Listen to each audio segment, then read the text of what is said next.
আমরা যারা short video বা লং ভিডিও তৈরি করে থাকি তাদের প্রত্যেকেরই একটা প্রয়োজন পড়ে মিউজিক সেট করার জন্য। আমরা পারি না, কারণ সেখানে একটা মিউজিকের প্রতি যদি স্ট্রাইক চলে আসে।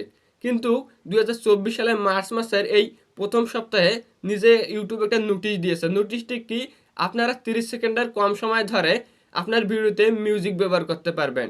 অর্থাৎ সারা পৃথিবীর মানুষ এই 30 সেকেন্ডের কম সময় ধরে মিউজিক ব্যবহার করতে পারবেন। কোনো কাটিং টু কিছু লাগবে না।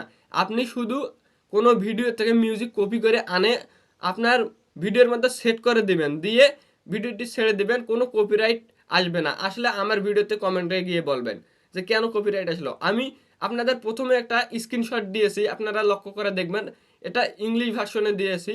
তো আপনারা চাইলে গুগল থেকে এটা বাংলার যে ভার্সন করা আছে সেখান থেকে আপনারা ভার্সন করে দেখতে পারবেন।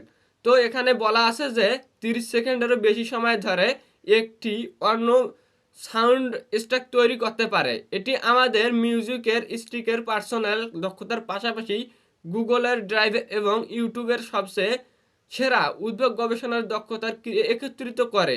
ফলে শর্টস ভিডিও ক্রিকেটারদের জন্য সাউন্ডের তৈরি করার জন্য নতুন উপায় খুলে যায়। তারা বলতেছে যে যারা শর্ট ভিডিও তৈরি করে তাদের যদি একটা কোনো ভালো মিউজিক সেট করা যায় তো ভিডিওটাতে ভালো লাগে। তাই তারা ইউটিউব পার্টনার প্রোগ্রাম থেকে তারা চেষ্টা করতেছে যদি আমরা এই কপিরাইট মিউজিকটি বাদ দিয়ে দেই। তো তাই তারা বর্তমানে এটা যুক্তরাষ্ট্রের সর্বোচ্চ বেশি সুবিধা দিচ্ছে মার্কিন যুক্তরাষ্ট্রে, এবং নিচের দিকে বলা আছে যে সারা পৃথিবীরও মানুষ এটি ব্যবহার করতে পারে। তো আজকের মূল বিষয় হলো যে আপনি কোনো কপিরাইটের মিউজিকের সমস্যায় পড়বেন না।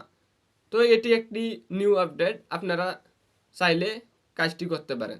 যদি ভিডিওটি ভালো লাগে অবশ্যই লাইক করবেন, এবং এরকম নতুন নতুন আপডেট পাওয়ার জন্য আমার চ্যানেলটিকে সাবস্ক্রাইব করবেন। আর আমি আপনাদের ভিডিও শেষে যে কথাটি বলি, আপনারা সবাই সুস্থ থাকবেন, সদা সর্বদা নিরাপদের স্থানে থাকবেন। আল্লাহ হাফেজ।